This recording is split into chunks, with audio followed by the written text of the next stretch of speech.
वो बंदा literally 80 kilometre per hour की स्पीड से रन कर रहा था, और सिर्फ स्पीड ही नहीं, वो शार्प टर्न्स भी बिना स्लो हुए ले रहा था। रिजल्ट ये हुआ कि ट्रैफिक में जगह जगह मैसिव क्रैश होने लगे। कार्स आपस में टकरा रही थीं, लोग ब्रेक्स पर चिल्ला रहे थे, और पूरा रोड एकदम केओस बन चुका था। उधर सारे जेएनजी लड़के अपने पॉकेट से फोन निकाल चुके थे। कोई वीडियो बना रहा था, कोई लाइव जा रहा था। सबको लग रहा था कि वो लाइफ का सबसे अनप्रेसिडेंटेड सीन देख रहे हैं। कोई चिल्ला रहा था, भाई ये ह्यूमन है या गेम का कैरेक्टर?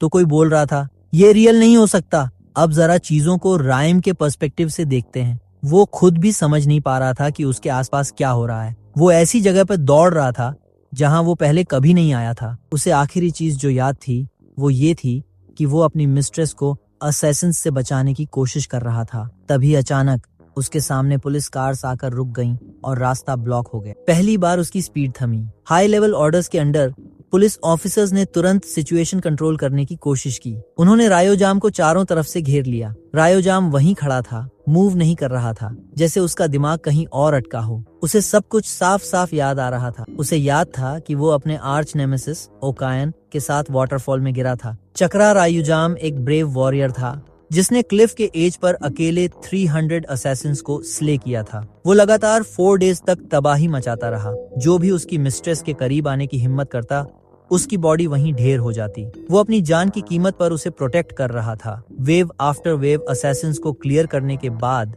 आखिरकार रायोजाम का सामना फाइनल बॉस से हुआ। इस बार वो हार गया, लेकिन वो अकेले मरने वालों में से नहीं था। उसने अपने लास्ट एनिमी को भी अपने साथ खींच लिया और दोनों क्लिफ से नीचे कूद गए। गिरते वक्त दोनों वॉरियर्स ने अपने फाइनल वर्ड्स एक्सचेंज किए और फिर बर्फ जैसी ठंडी पानी में गायब हो गए। तभी एक पुलिस ऑफिसर पीछे से उसके पास आया और सख्त आवाज में बोला कि वो अरेस्ट का विरोध न करे, क्योंकि ऐसा करने से उसके लिए चीजें और हार्ड हो जाएंगी। लेकिन रायू का दिमाग उसकी बात सुनने की हालत में ही नहीं था। उसे जितना याद था वो उस दिन मर चुका था, लेकिन अगर वो मरा नहीं है और ये सब केओस अपनी आंखों के सामने देख रहा है, तो उसके दिमाग में सिर्फ एक ही बात आ रही थी, शायद ये सब एक इल्यूजन है, और शायद ये इल्यूजन ओकायन के फॉलोअर युन उनून ने कास्ट किया है। वही युन उनून जो लोगों के माइंड से खेलने में मास्टर था।